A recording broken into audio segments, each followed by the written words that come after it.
Shehe, mimi nauliza, mfano watu ambao wanaishi mipakani, utakuta kwenda nchi nyingine ni kama kilomita 2. Sasa kazi wa huko kashatangaza mwezi. Je, tunawajibika aje?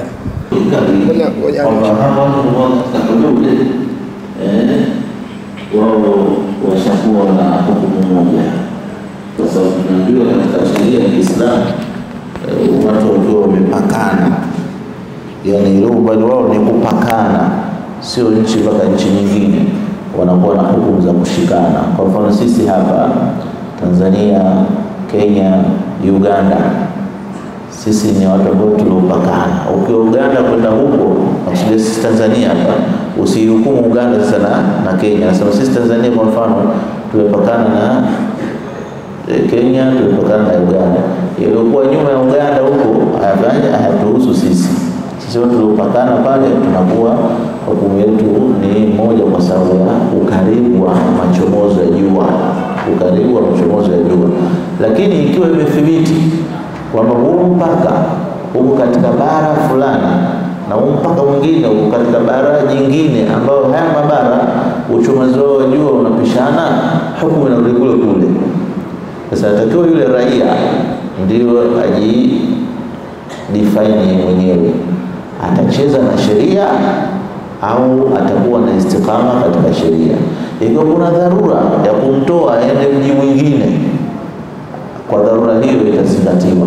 Lakini ikiwa mchezo tu, bwana huko anachelewa bwana, acha nivuke mpaka kwa sababu mimi mkuu na mdomo tu nende nikafutane kule, alafu utarudi huko siku nyingine, mfano labda huko umewaya, acha nibaki huko bwana, wale kule wamechelewa, huyu atapata dhambi, kwa sababu la talauba fi din, hakuna mchezo katika dini.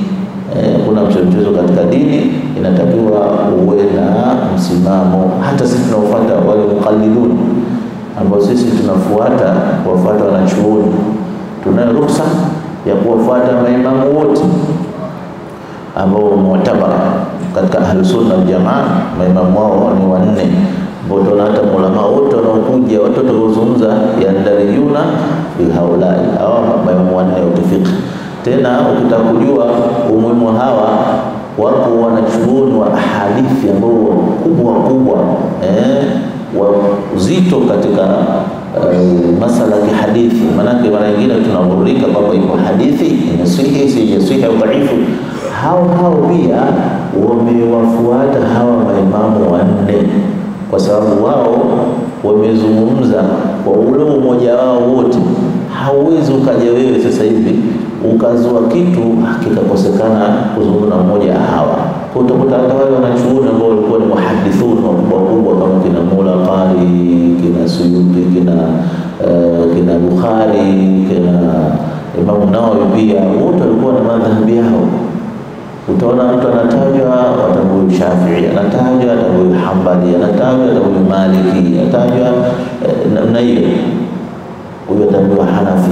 Ndio ilivyokuwa. Sasa kwa hiyo sisi wafuataji tunaofuata madhehebu yetu, yani Ahlus-Sunnah wal Jamaa katika aqida, Ahlus-Sunnah wal Jamaa wana imamu wao 4 wanaofuata. Kwa hiyo katika kufuata tunafaa sisi kumchukua yoyote, lakini haram talaubi bil madhhabi, kuchezea. Yani leo labda leo nitaenda kwa Abi Hanifa, kesho na kwa Shafi'i, kesho na kwa Maliki, kesho kwa hii haram. Watakuwa na istiqama sio mmoja, kwa sababu maulama wamechukua dalili hapo, innal ladhina qalu rabbuna Allah thumma istaqamu la khawfun alayhim wala hum yahzanun. Khawfu wakaichukua kubabaika kwenda huku na huku. Kwa hiyo wakaharamisha kutokana na aya hii kwamba mtu ana msimamo kwenye kufuata madhhab. Inapokuja emergency yoyote, sasa hapo unaqallidi, unaweza kufuata madhhabu husika, hakuna mushkila, kwa sababu ad-daruratu tubihu mahdhurat. Zile dharura emergency zile huwa zinapelekea mambo yasofaa yakawa yanafaa kwa tendo hiyo. Kwa hiyo tunatakiwa tushike msimamo mmoja, tusifanye mchezo katika dini ya Mwenyezi Mungu Subhanahu wa Ta'ala.